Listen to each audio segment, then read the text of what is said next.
if you agree, I think we can start this. We call it educational program because our mission as the Association of Foreign Press Correspondents in the United States is to provide educational resources to foreign journalists. And this particular report that we will present with you today is part of this educational mission that we serve. And I really want to thank the team of the United Nations Foundation for their collaboration and for putting together this very interesting conversation that we're going to have. And we see also a lot of journalists, foreign and American correspondents, starting joining our virtual session. I would like to, first of all, welcome the two esteemed guests that we have today with us. Number one, Co Barrett. Thank you very much for being here today. Let me say also that, of course, we also have Pete Ogden. Pete, thank you so much for your presence here today. I would like to say a few words, although most people who are familiar covering the climate reporting, climate science, they know you, they know your background, they know your exceptional work. But I would like to say a few words about your roles.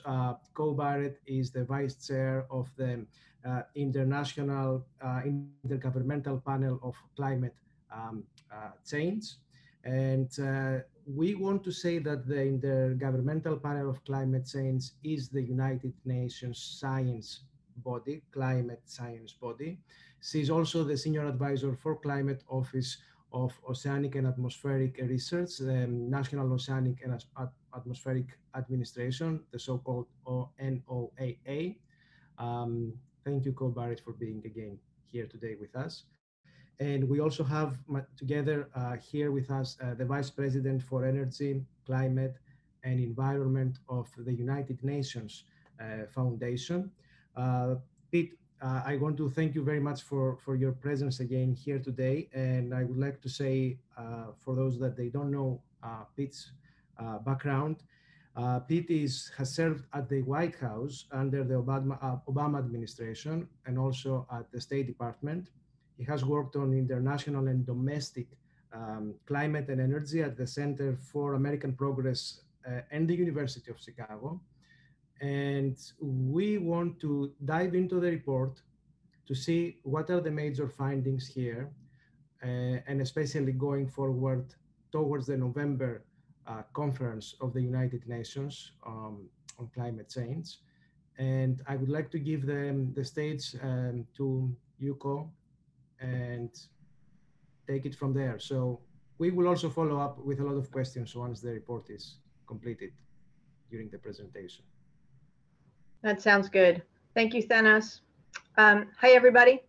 So I'm going to spend some time with you today, just giving some overarching background on the IPCC, but also kind of some introductory kind of overview of all of the reports that will be coming out, but especially the one that will be released in about a month's time. Okay, so as Thanos said, the IPCC, and I'll just talk about the Intergovernmental Panel on Climate Change as the IPCC throughout this presentation.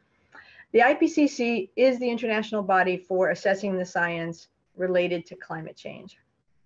The IPCC assesses the current state of knowledge about climate change, so what is happening with the physical climate system now and what's projected to change in the future, how these changes are impacting and will impact important sectors and places around the world, how these places and sectors are adapting to change, and what needs to be done to mitigate climate change and reduce greenhouse gas emissions.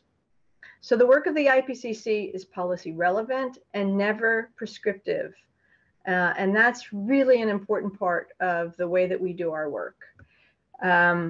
All IPCC reports go through an intensive multi-year evolution. It starts with a scoping process that engages academics, experts, practitioners, governments in proposing topics and themes that are important to assess. Then an outline is approved by governments. That's the intergovernmental part, or at least part of it. And a diverse author team from across the globe is selected to basically craft the report. They produce drafts that are reviewed by scientists and governments, and the final product is accepted by governments. The report is distilled into a summary for policymakers that is negotiated and adopted by governments word for word. This scientist government handshake is what makes the reports unique and influential. Next slide, please. So the IPCC was set up in 1988, so over 30 years ago, by the WMO, the World Meteorological Organization, and the UN Environment Program. And over the past 33 years, we have gone through 5 complete assessment cycles. And we are currently in the midst of our 6th assessment cycle. So during this assessment cycle, we produced 3 special reports and a methodology report for greenhouse gas accounting, making this by far the most intensive and ambitious period in the IPCC's 30-year history. So you can see on this slide 3 special reports. So in 2018, we delivered the special report on 1.5 degrees of warming, and that report was requested by the Paris Agreement. We kind of answered that call.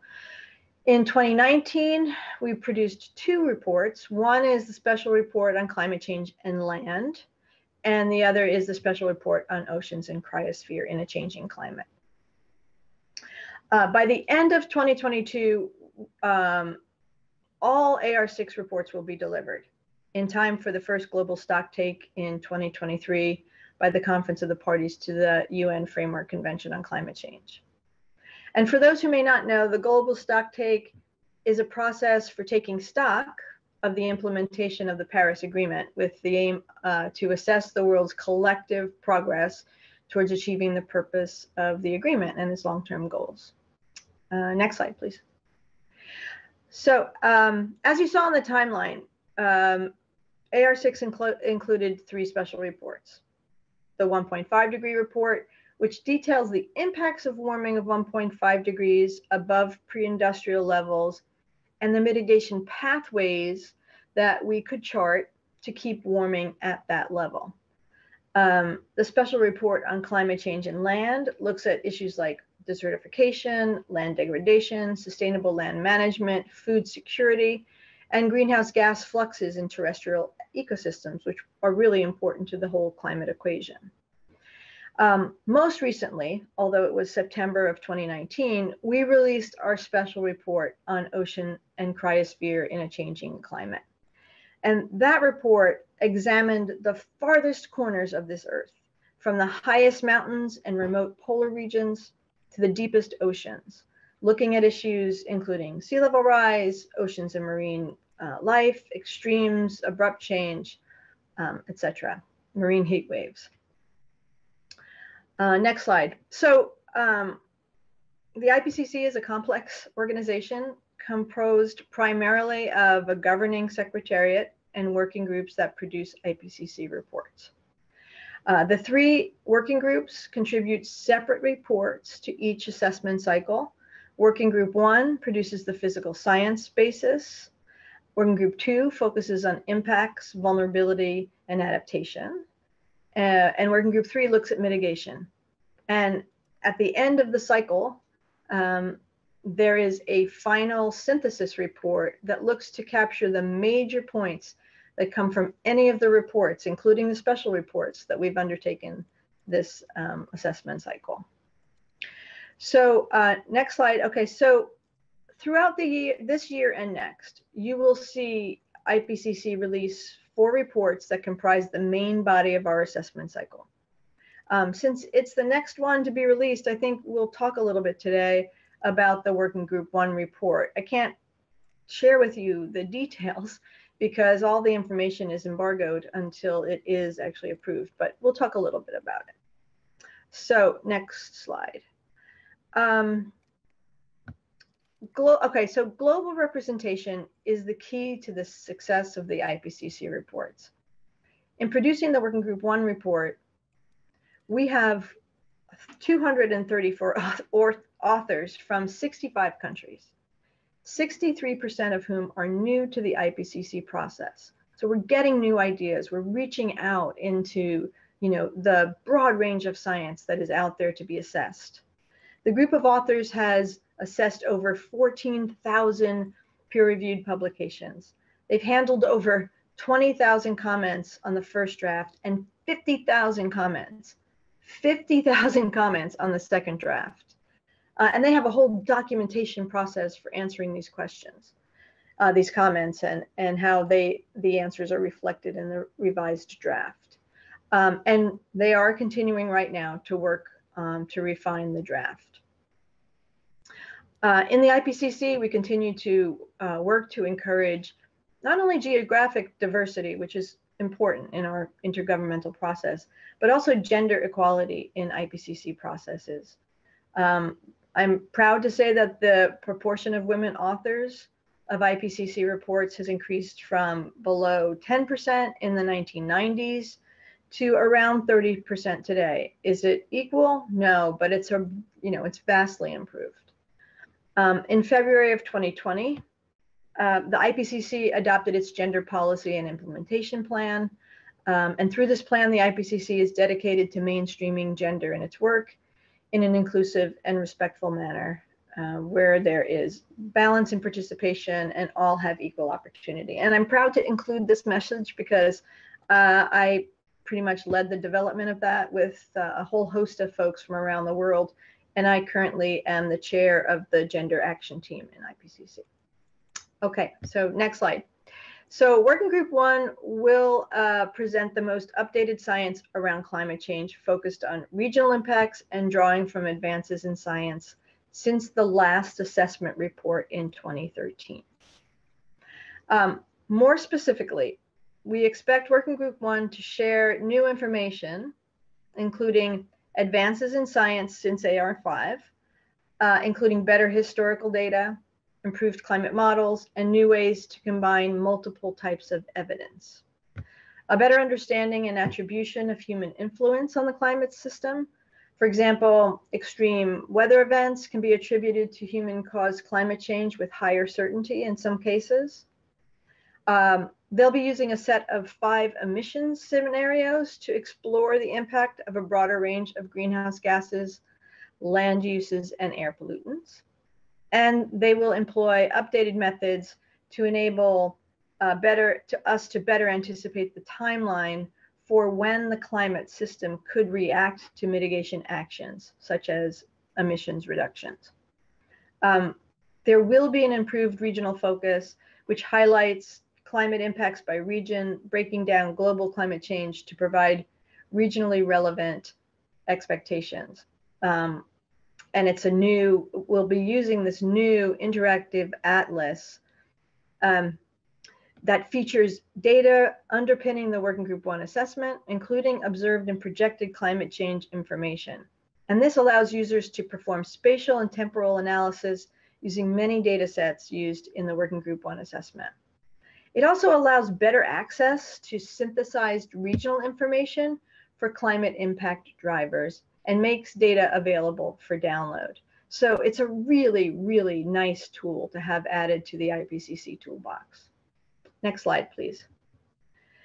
So the COVID-19 pandemic has impacted the IPCC process just as it has so many organizations around the world.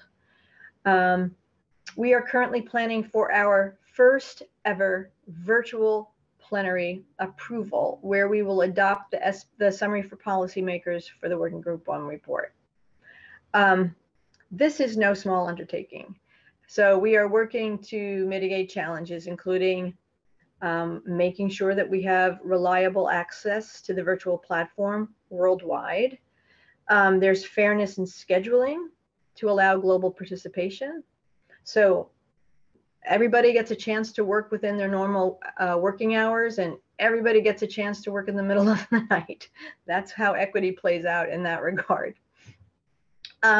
We are paying strict attention to the security of the virtual platform, and we will be maintaining privacy of the consensus process and embargo of the report until it is released at the press conference, which follows, I guess it's August 9th. So at the same time, we're hoping that this virtual plenary process can lead to greater ability for the press, like many of you, to access and connect with IPCC leadership, authors, and spokespeople. And honestly, a kind of a silver lining to this virtual participation is we think it will allow more representatives from developing countries and countries all around the world to participate in this process, and who are often limited, by the ability to travel in person when we're doing these plenaries in person.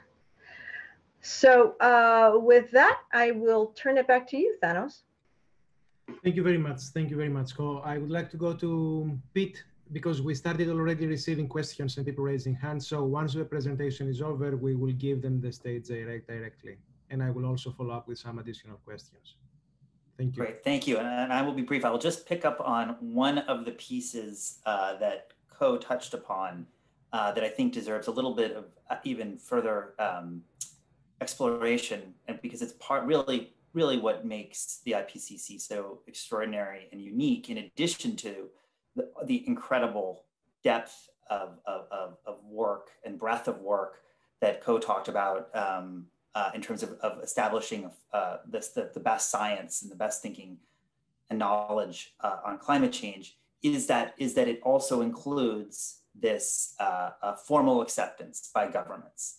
And it is because of that, and it's no easy thing. Ko referred to it as a handshake, the negotiation over the summary for policymakers. She knows better than anyone how challenging that can be. But really, at the end of the day, that's the basis for the common foundation upon which all the broader architecture of climate solution action can be built. Because that and the IPCC's relentless return and commitment to reassessing the science with, given the scope and scale of these undertakings, with really amazing frequency, coming back and reviewing the state of the world and how climate's impacting it, and what our options are for what the implications are of different responses that we have, ensures that common understanding, that foundation, is also not becoming antiquated and stale. That it's a dynamic situation. The IPCC does really an important job in terms of forcing countries to come face to face with that a reality as it evolves, and as our attempts to grapple with the problems are impacting the trajectory of climate change itself, or failing to impact it sufficiently. I think that one of the huge ways in which you see the impact of IPCC's work has been on in reaching outside of science and becoming something that can mobilize broader community. The 1.5 degree of global warming report that Ko mentioned, that was part of this assessment report cycle, is a prime example of that. It was called for by countries coming out of the Paris COP in 2015, and where some sets of countries were calling for 1.5 degrees. The goal, the Paris Agreement itself established well under 2 degrees as the goal, with steps and aspirations to try to achieve 1.5. The 1.5 degree report really became the lodestar in terms of changing public expectation and understanding of what real ambition meant and where we needed to get on climate change, through what it illuminated about the impacts of 1.5 degrees and what stands on the other side. Now you see the United States and the Biden administration, the whole G7, embracing 1.5 degree as their objective and their lodestar. So while other countries some countries had been there, you see incredible shift and consolidation of hope and ambition for what that means. I think that means that's one of the ways in which, that's one of the lenses through which this report will be viewed. People are going to be very interested in what that means. It also is going to be a important input into the key moments that are going to crowd into the last less than half of this year, from the G20 to the COP to here at the UN General Assembly. You can see all of the moments that this crowded calendar we have, due to a lot of events being pushed from 2020 into late 21. That's really raising the stakes for the next 5 months. And then I think, and I will just conclude there so we can have plenty of time for the questions, that the global stocktake process that Ko mentioned is really important, because the global stocktake is really the 5-year process whereby, as Ko noted, countries reassess where we've gotten to in terms of our national commitments and how far we've gotten. And that feeds in directly to the next round of target setting. So it really, once again, the IPCC's role is really establishing the baseline from which countries' then political ambitions need to be set will be really critical. So once we get through the COP in November, that will become a central topic of conversation, and the IPCC will once again be at the center of that. So thanks. Great, thank you so much, Pete.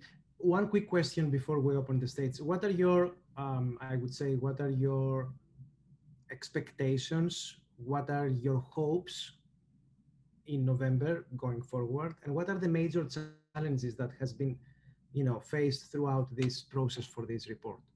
Like 2-3 major challenges on creating this report, on generating the conclusions.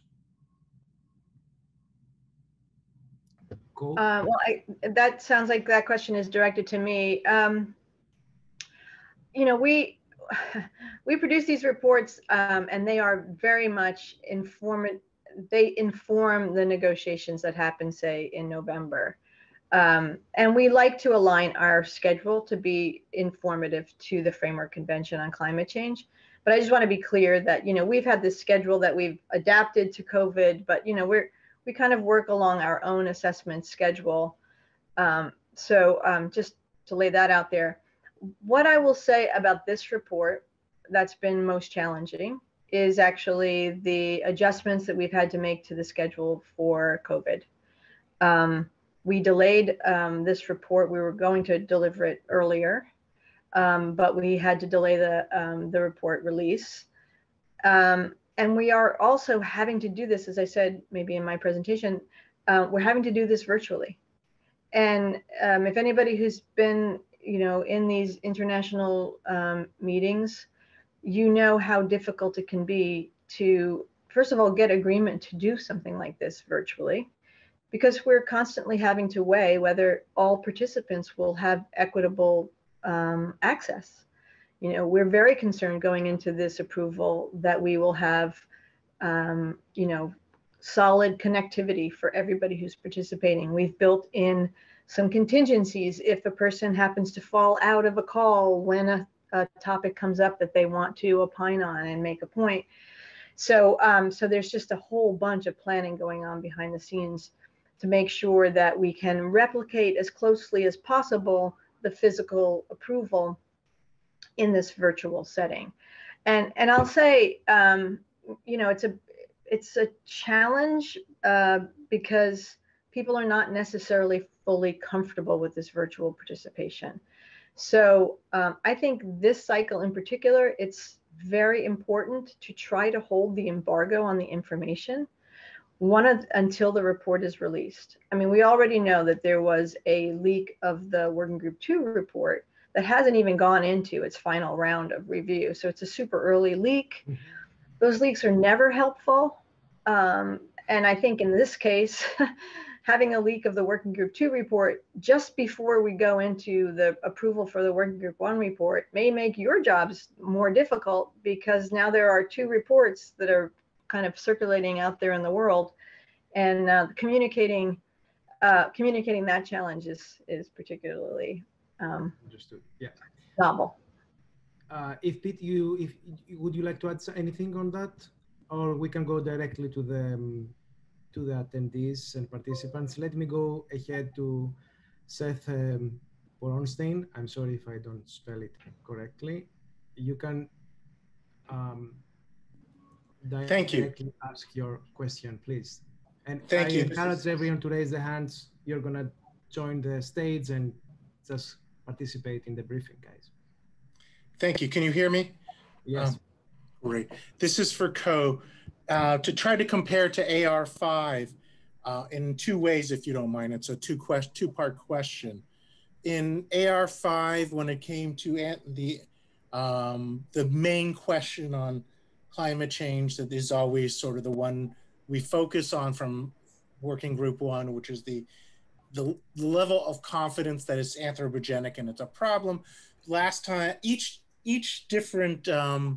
new report, you've upped the level of certainty to extremely certain, extremely likely in AR5, which only leaves one area to go to, virtually certain. How much further can you get to virtually certain? You know, do you leave any room to go further after this? And then the second part is on the SRES as emission scenarios.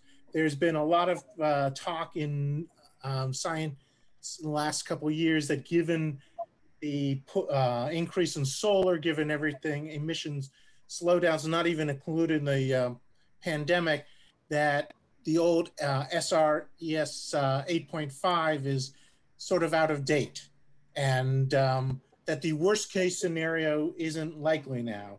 So can you address on how you are taking into account improvements in tackling climate change from Paris to wherever? Sure. Well, I mean, obviously, I can't actually opine on what level of certainty this report will assign. Yes, you can. I know you would like me to do that.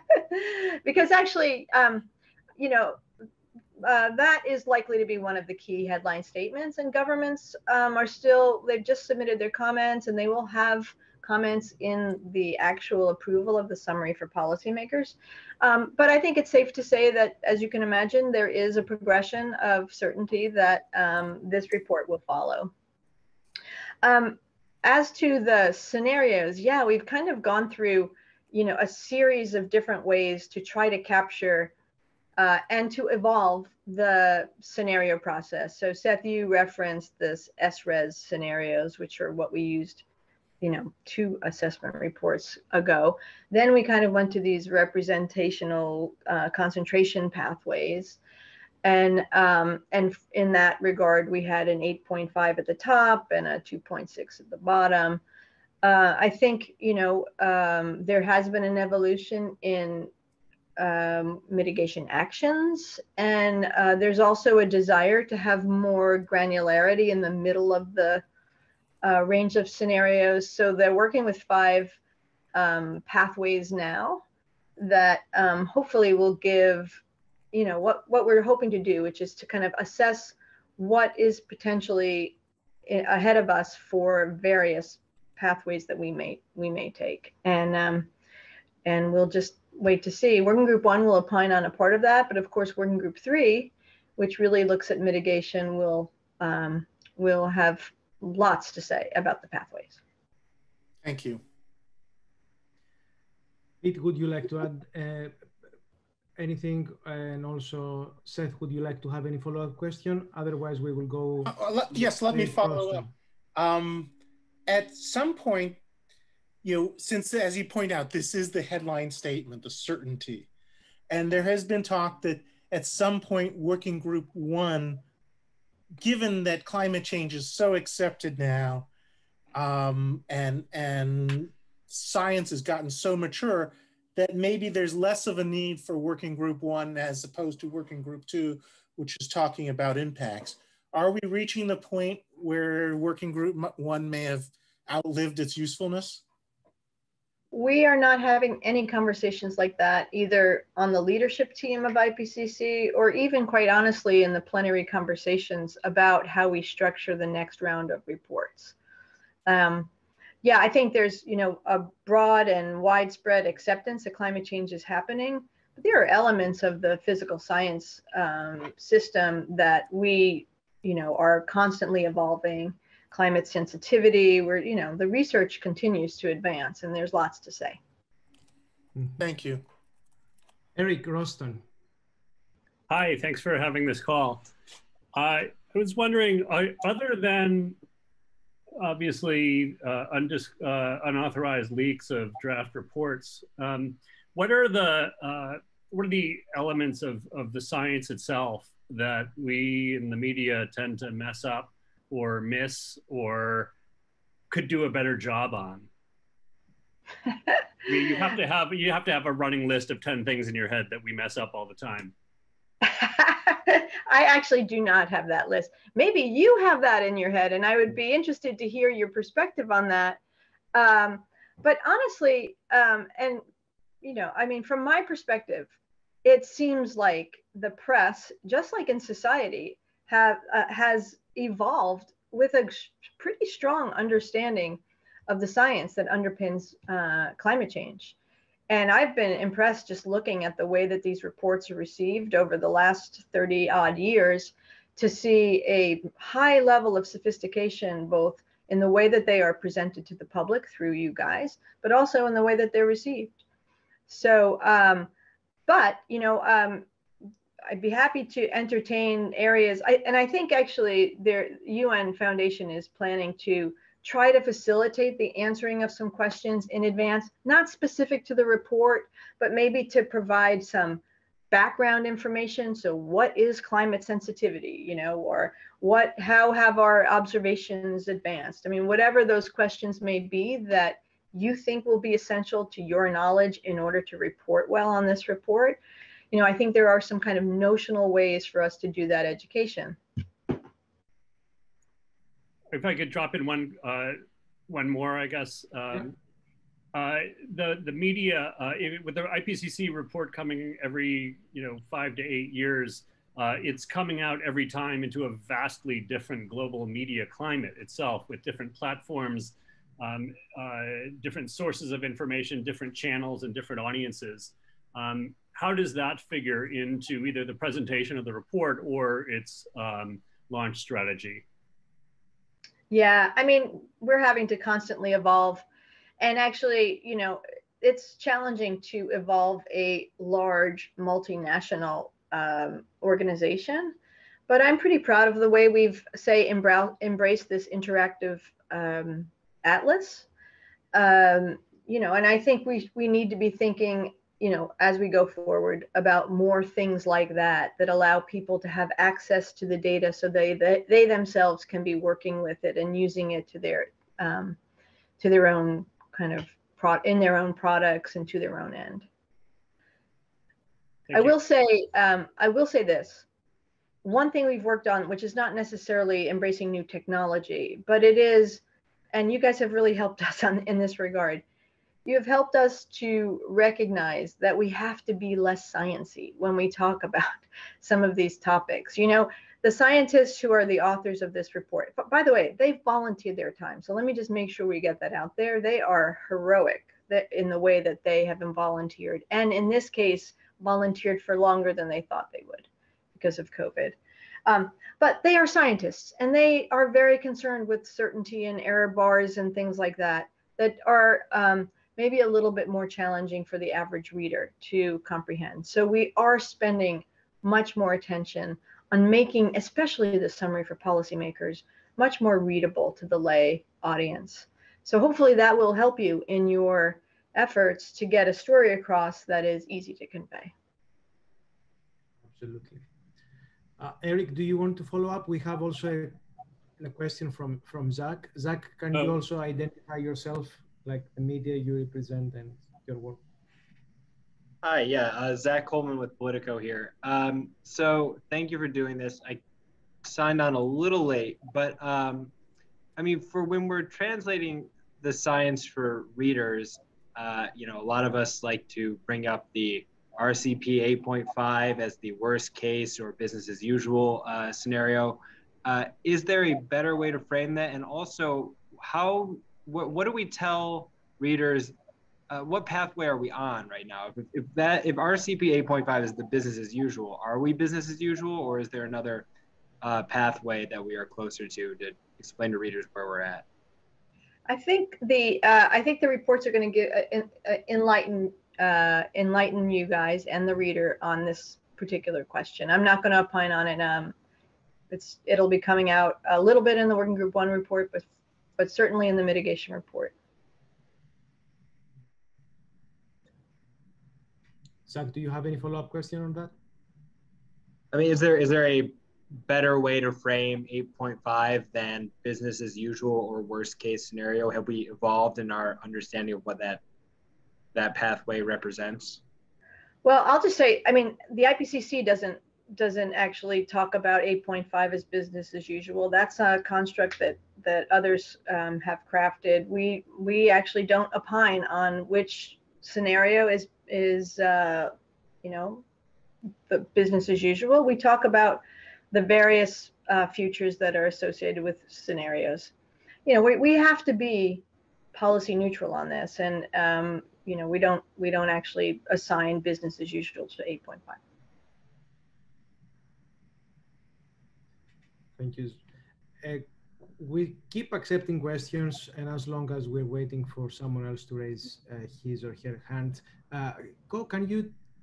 can you answer a little bit more personal question? How your work has been evolved over the last 5-6 years from your position, and what are the differences of the situation you are now compared to 2015 when you started as a vice president, and also the first woman elected in a leadership position?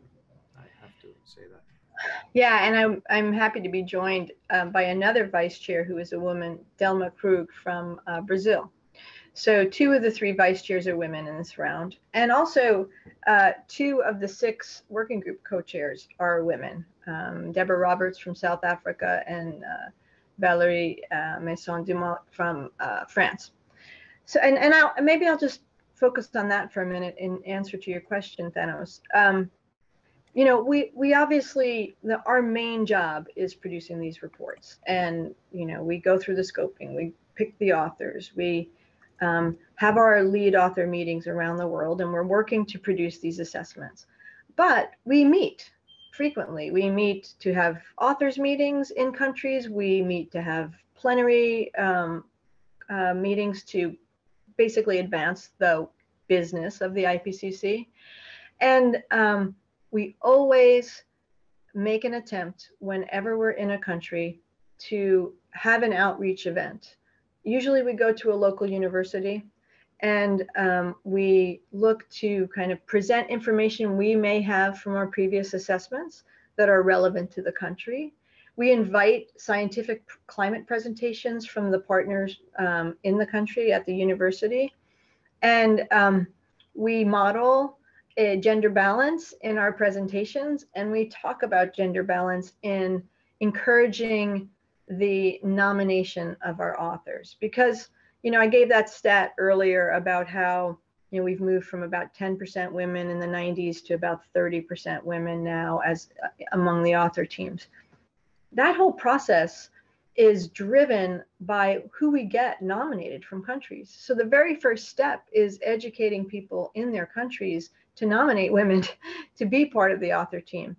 And I'll say not only, you know, I don't want to focus solely on the gender issue.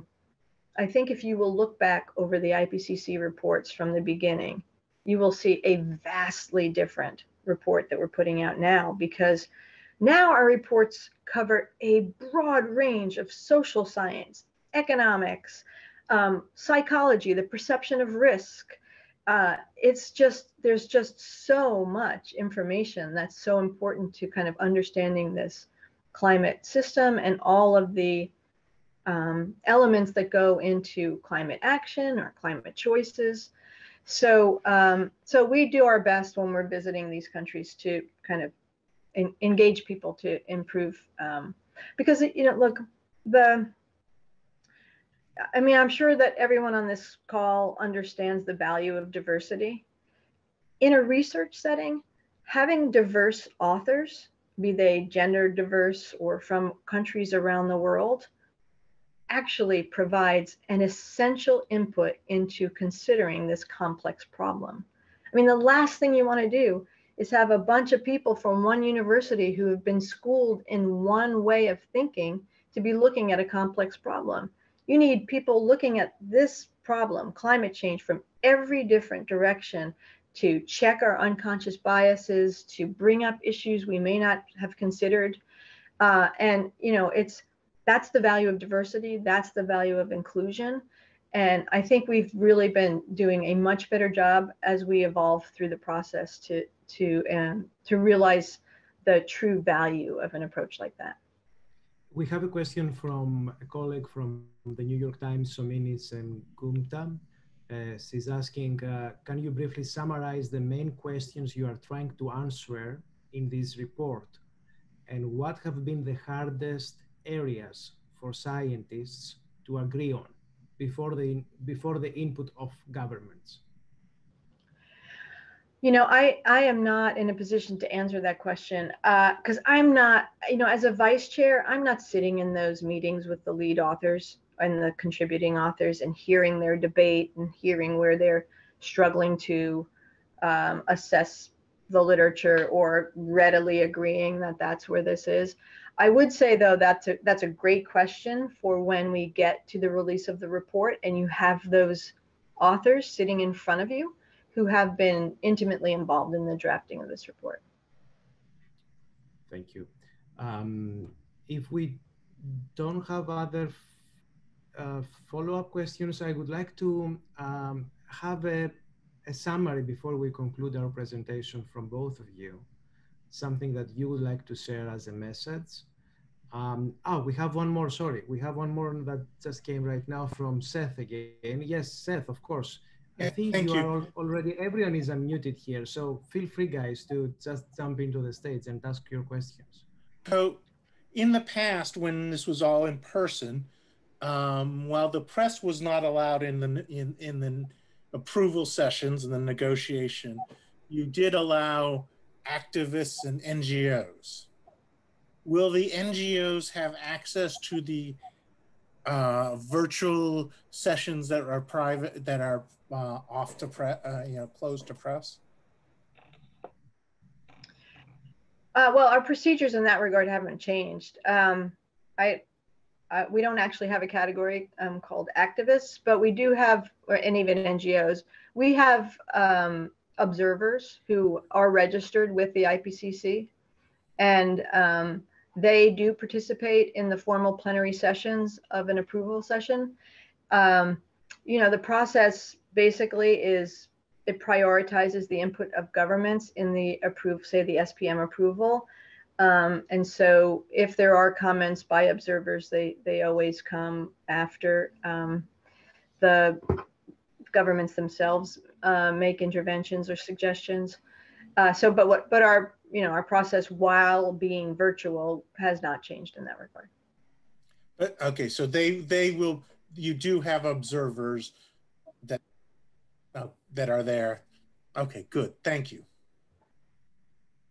Then Seth, they won't be in the contact groups, right? They won't be in the huddle conversations to hammer out language, but they are able to be participating in some plenary sessions.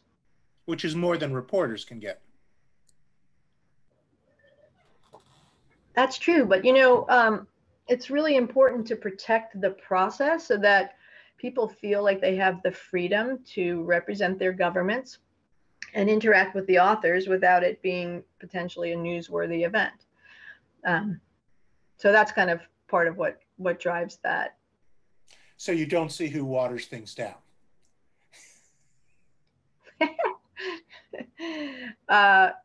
So you don't actually see any of the sausage making.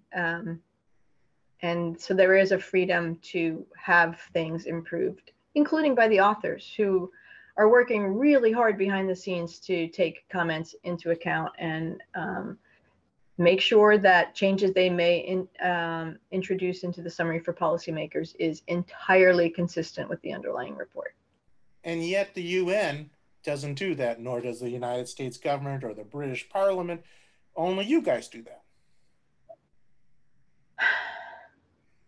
Is that true? I don't know. I'm not familiar with every process. Yeah. But it just seems I'm pretty comfortable with anti-democratic and secretive and non-transparent. And you have climate change deniers who criticize the process. Isn't sunshine the best disinfectant? And after this question, we also have to go to you, Mari Irfan. Okay.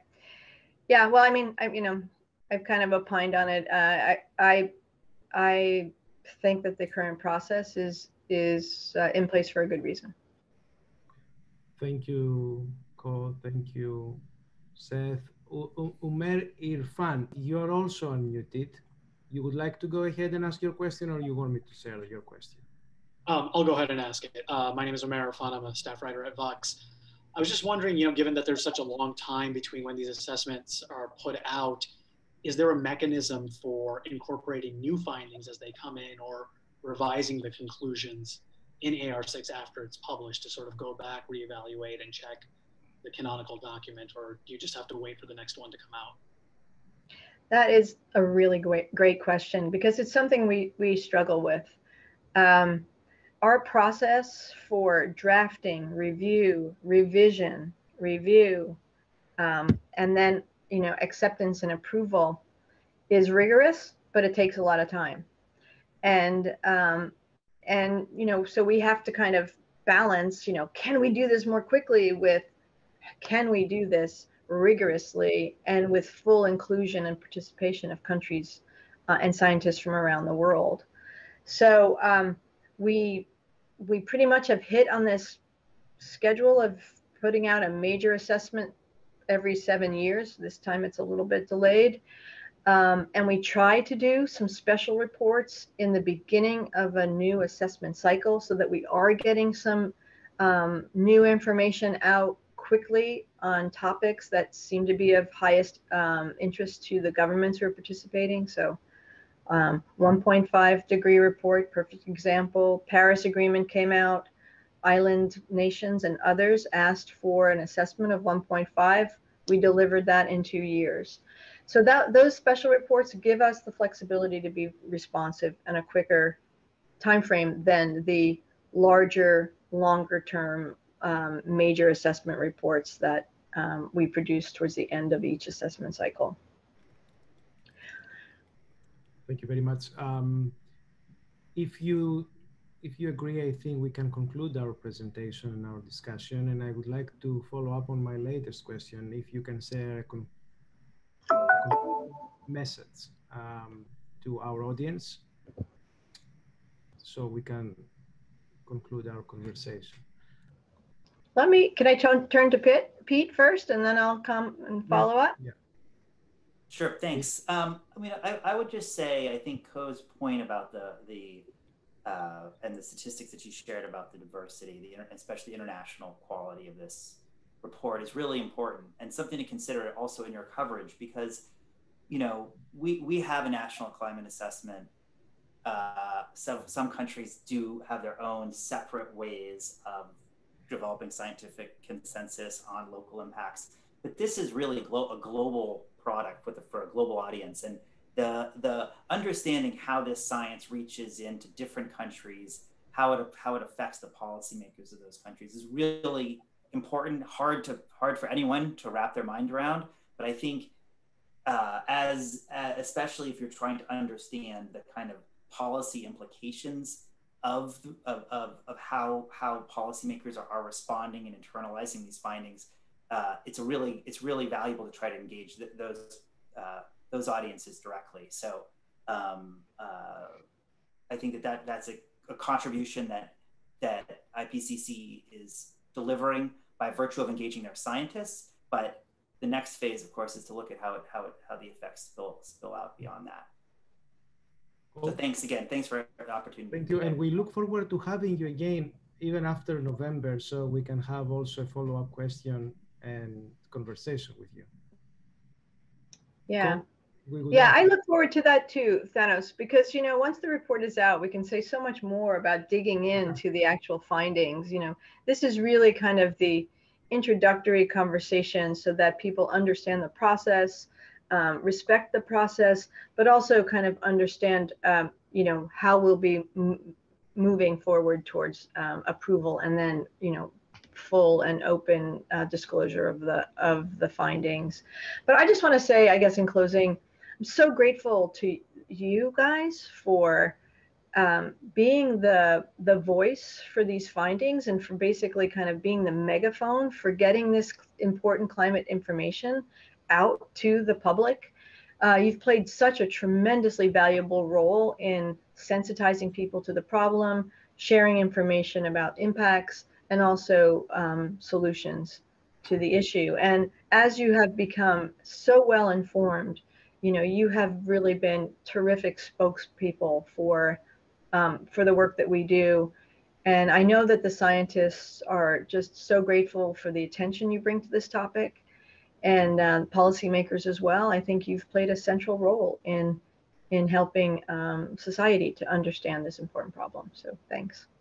Thank you very much. And we want to thank you for being so accessible to give us your time from your day-to-day for this briefing. And we look forward to stay connected with you, Ko, and with you, Pete, and with the UN Foundation teams to follow up and to keep producing this type of content, which is useful for foreign journalists and American correspondents, because it's substantial knowledge that we share, and we make them better understand the current issue so they can pursue their reporting more effectively. And this is our goal.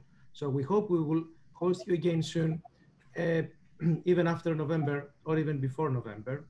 And thank you for your time, and thank you for all of your cooperation and collaboration today. Let me just say the report comes out on August 9th. Okay, so that's when we need to get together shortly thereafter. Absolutely, absolutely. And we will also follow up because we want to write a story for the foreignpress.org, the news platform of the association. Great. Thank you very much. Thank you.